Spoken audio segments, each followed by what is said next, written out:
The death of Nebuchadnezzar II in 562 BCE marked the beginning of the end for Babylon's golden age. For more than 4 decades, he had maintained a vast empire through discipline and diplomacy. Yet the empire's strength was tied closely to his personal leadership.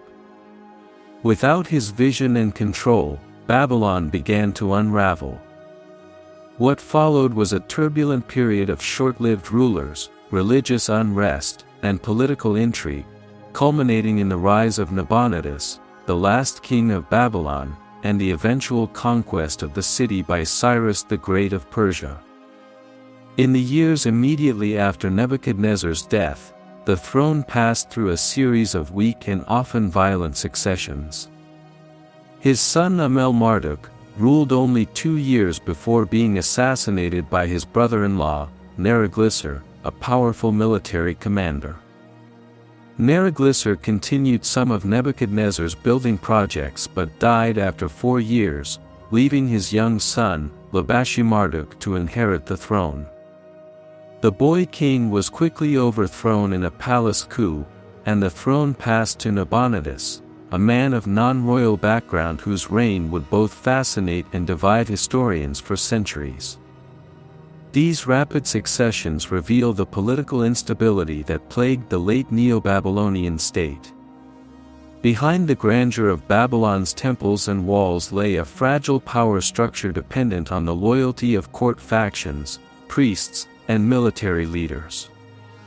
The empire's borders remained vast, but its unity was fading. Nabonidus was an unusual and enigmatic monarch. Unlike his predecessors, he was not primarily a warrior or builder but a deeply religious man, and his faith would prove to be both his strength and his downfall. His mother, Adigop, was a priestess of the moon god Sin at Haran, and Nabonidus himself developed a strong devotion to this deity. This personal piety led him into direct conflict with Babylon's powerful priesthood, which centered its worship on Marduk, the city's supreme god. In Babylon, Marduk was not just a god, he was the embodiment of political legitimacy. Every king had to show humility before Marduk's statue during the Akita New Year festival, reaffirming divine authority over the land. Nabonidus, however, upset this balance by elevating Sin above Marduk. He restored and expanded the temple of Sin in Haran, while neglecting key rituals in Babylon itself. To the priesthood and much of the populace, this was nothing short of blasphemy. Adding to the controversy, Nabonidus abandoned Babylon for nearly a decade, relocating his court to the remote oasis city of Tama in northern Arabia. The reasons for this self-imposed exile remain debated. Some historians suggest he sought to control Arabian trade routes linking Mesopotamia with the Red Sea, others believe he was escaping political opposition in Babylon. Whatever the cause, his long absence alienated the priesthood and left the administration of the empire in the hands of his son, Belshazzar. Belshazzar was technically never king in his own right. He acted as regent while his father ruled from afar. Administrative texts from Babylon confirm his authority in overseeing temple affairs, military defenses, and taxation. Belshazzar proved capable in maintaining stability, but the situation was deteriorating. Without the king's participation in the annual New Year rituals, the people of Babylon felt spiritually abandoned. Meanwhile, the empire faced growing threats from the east, where a new power was rising, the Persians, under the leadership of Cyrus II, later known as Cyrus the Great. The Persian Empire emerged from the rugged highlands of modern-day Iran. By 550 BCE, Cyrus had overthrown his Median overlord, uniting the Medes and Persians under his rule. His campaigns expanded rapidly, first into Asia Minor, defeating the wealthy Lydian king Croesus, and then toward Mesopotamia. Cyrus's approach to empire was revolutionary, Unlike the Assyrians, who ruled through terror and deportation, Cyrus pursued a policy of tolerance and diplomacy. He respected local customs and religions, presenting himself as a liberator rather than a conqueror. As Cyrus advanced, many Babylonian provinces, weary of Nabonidus's religious eccentricities and absence, began to shift allegiance. Even within Babylon, discontent grew. The priesthood of Marduk, long alienated by Nabonidus's preference for sin, viewed Cyrus as a possible savior who would restore divine order. In 539 BCE, Cyrus launched his final campaign against Babylon. Nabonidus returned from Tama to organize a defense, but it was too late. The Persian army, under the command of Gobryas, advanced swiftly along the Euphrates. The decisive battle took place at Opis, near the Tigris River. The Babylonians suffered a crushing defeat, and their army disintegrated. Soon after, the city of Sippar surrendered without resistance.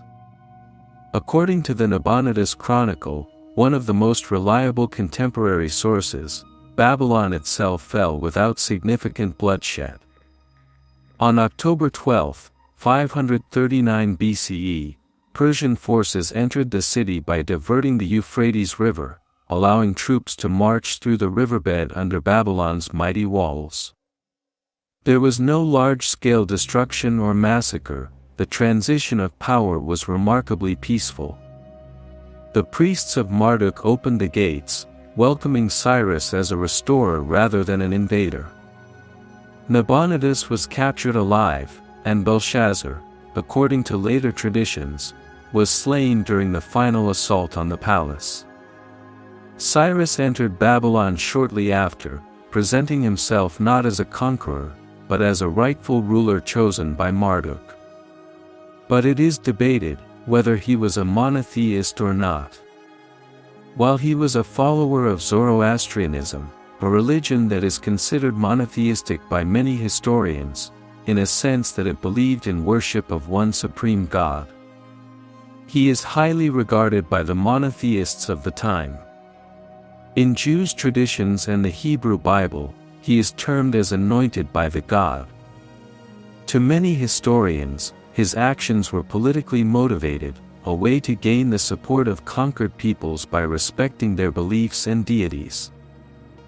One of Cyrus's first acts was to issue the Cyrus Cylinder, a clay inscription now considered one of the earliest declarations of human rights. In it, Cyrus claimed that Marduk had chosen him to restore justice and order to Babylon, denouncing Nabonidus as an impious ruler who had neglected the gods. Marduk, the great lord, looked throughout all the lands, and he sought for a righteous ruler to take the hand of his worshipper. He called my name, Cyrus, king of Anshan, and appointed me to rule over the world. Cyrus promised to respect Babylonian traditions, repair temples, and return displaced peoples to their homelands, including the Jewish exiles who had been brought to Babylon decades earlier. This act earned him admiration not only among Babylonians but also across the empire. The Persians adopted Babylonian systems of administration, science, and astronomy, ensuring that the city remained a center of culture within the Achaemenid Empire. The fall of Babylon in 539 BCE did not result in destruction. Instead, it marked a transition from a purely Mesopotamian civilization to a more integrated, imperial world. Babylon continued to thrive as a regional capital under Persian rule, serving as one of the empire's most important administrative centers. Yet symbolically, its fall represented the end of an era, the final closing chapter of the world's first great urban civilization. The Babylon that Nebuchadnezzar had built, of blue-glazed gates, ziggurats, and hanging gardens, endured in memory and myth long after its political power had faded. Later generations, from the Greeks to the Hebrews, would remember it as both a symbol of splendor and of pride, of civilization's heights and humanity's hubris. In the centuries that followed, Babylon remained inhabited, its temples active, and its astronomers recording the movements of the heavens. When Alexander the Great conquered Persia in 331 BCE, he chose Babylon as his imperial capital and began restoring its temples before his untimely death in the city. Even in ruin, Babylon continued to captivate conquerors and historians alike. The story of Babylon, from Hammurabi's justice to Nebuchadnezzar's glory and Nabonidus's fall, is a microcosm of human civilization itself, a tale of ambition, brilliance, faith, and folly. Its rise and fall remind us that even the greatest empires are mortal, but their ideas and legacies endure through time.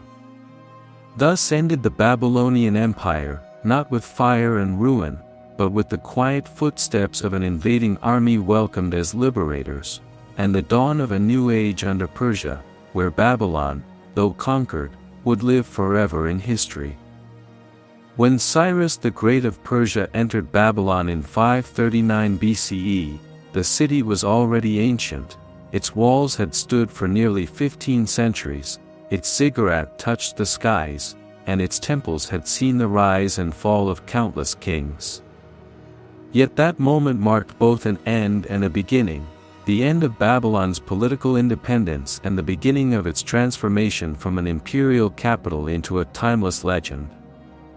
Under Persian and later Hellenistic rule, Babylon retained its splendor for a while, but its destiny shifted from power to memory, from empire to myth. By the mid-6th century BCE, Babylon had reached extraordinary heights under Nebuchadnezzar II. Its hanging gardens, majestic temples, and vast city walls symbolized power and divinity. But after Nebuchadnezzar's death, his successors proved weak and divided. Internal instability, religious discontent, and economic strain weakened the state.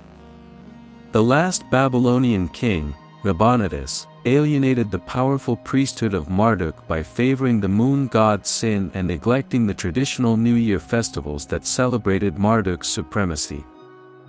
When Cyrus the Great advanced westward, he was seen by many Babylonians not as a conqueror, but as a restorer of divine order. The Nabonidus Chronicle, one of the key cuneiform sources from the period, records that Cyrus's troops entered Babylon without battle. The city gates opened to him in October 539 BCE, and he was greeted as a liberator. Cyrus respected Babylonian traditions. He participated in rituals honoring Marduk and issued the Cyrus Cylinder, now often considered the first declaration of human rights. In it, he presented himself as chosen by Marduk to restore justice and freedom. The Persians understood the importance of Babylon's cultural prestige and aimed to rule through respect rather than destruction. Under Cyrus and his successors, Babylon became one of the main administrative centers of the vast Achaemenid Empire, which stretched from the Indus Valley to the Aegean Sea. Under Persian rule, Babylon enjoyed stability and prosperity. It became one of the four royal capitals of the empire, alongside Susa, Persepolis, and Ecbatana. The Persian kings, especially Darius I and Xerxes I, recognized the city's economic and cultural importance. Babylonian scribes continued to produce cuneiform documents, temple rituals were maintained, and the city remained a hub of astronomy, mathematics, and literature. However, over time, tensions began to emerge. While Cyrus and Darius showed reverence to Marduk, Xerxes I faced revolts in Babylon early in his reign. In response, he reportedly punished the city harshly, destroying parts of its fortifications and possibly removing the statue of Marduk. Though some modern historians debate the extent of this destruction, Babylon never fully regained its former prestige. The Persian administration gradually shifted political power to other centers, and Babylon's role became largely ceremonial and economic rather than political. Despite political decline, Babylon remained a beacon of learning. Its astronomers and priests, known as Chaldeans, made remarkable advances in celestial observation. They compiled detailed records of planetary movements that would later influence Greek and Roman astronomy. Babylon's scholars also preserved ancient myths and literature, such as the Enuma Elish, known as the Babylonian creation epic, and the Epic of Gilgamesh, ensuring their transmission across generations. In this period, the blending of Babylonian and Persian traditions enriched both cultures. Persian art and religion absorbed elements of Mesopotamian symbolism, while Babylonian administrative systems influenced the bureaucratic model of the Achaemenid Empire. The Persians built upon Babylon's legacy of law and governance, integrating its efficiency into their vast imperial structure. In 331 BCE, after 2 centuries of Persian rule, Babylon found itself once again at the heart of world-changing events.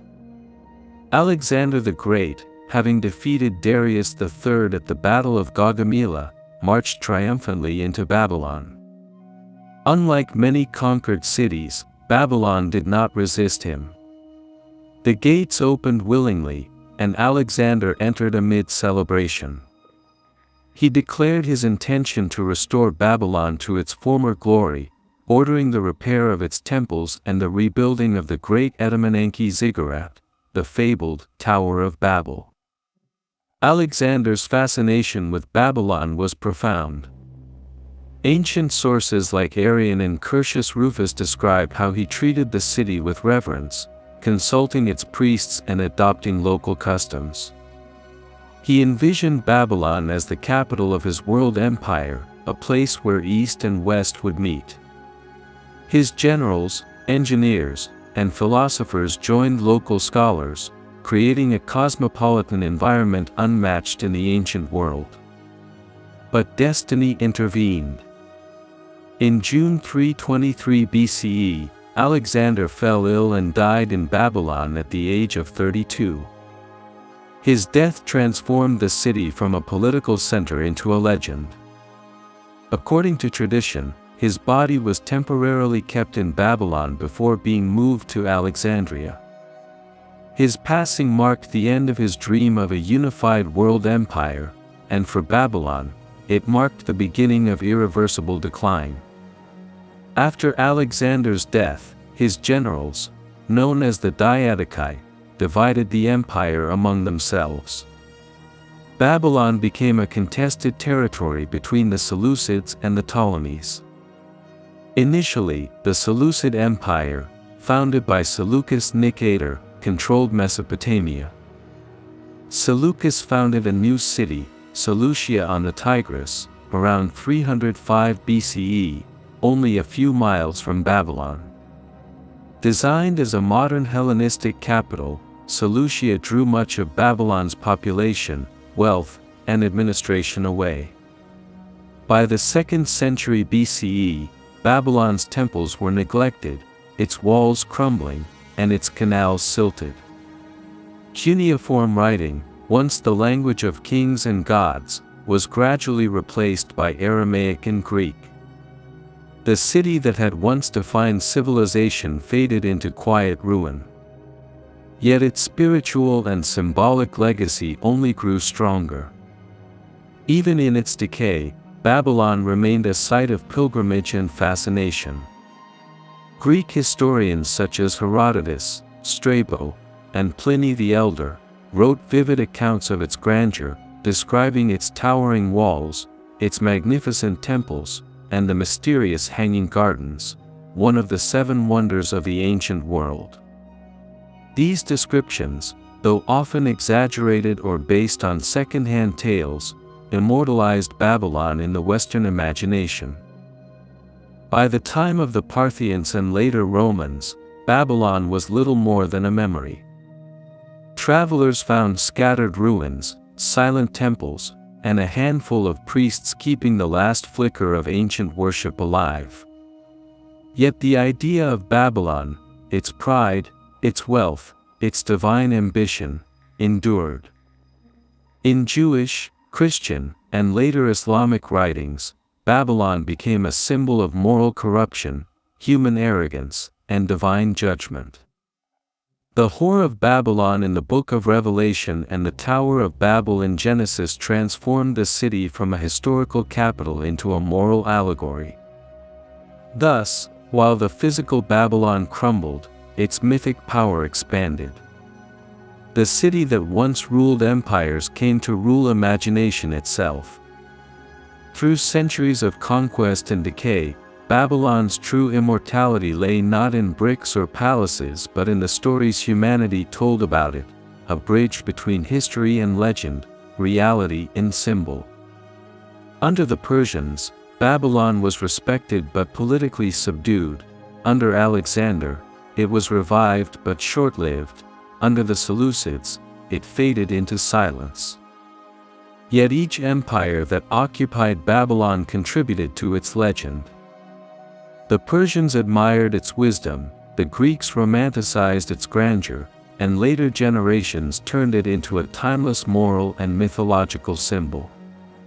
By the close of the Hellenistic Age, Babylon had ceased to exist as a living city, but it had achieved something far greater. It had become eternal in memory, the city of cities, the symbol of human aspiration and divine reckoning. For nearly 2,000 years after its decline, Babylon lived only in memory and myth.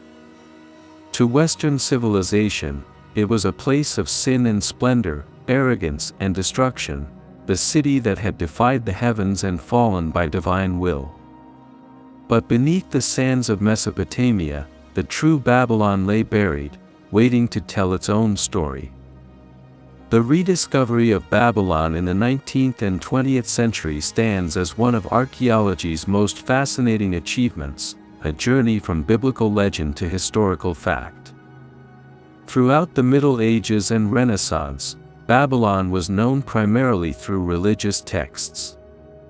In the Hebrew Bible, it appeared as the city of exile and pride, where the Israelites were taken captive after Nebuchadnezzar's conquest of Jerusalem in 586 BCE.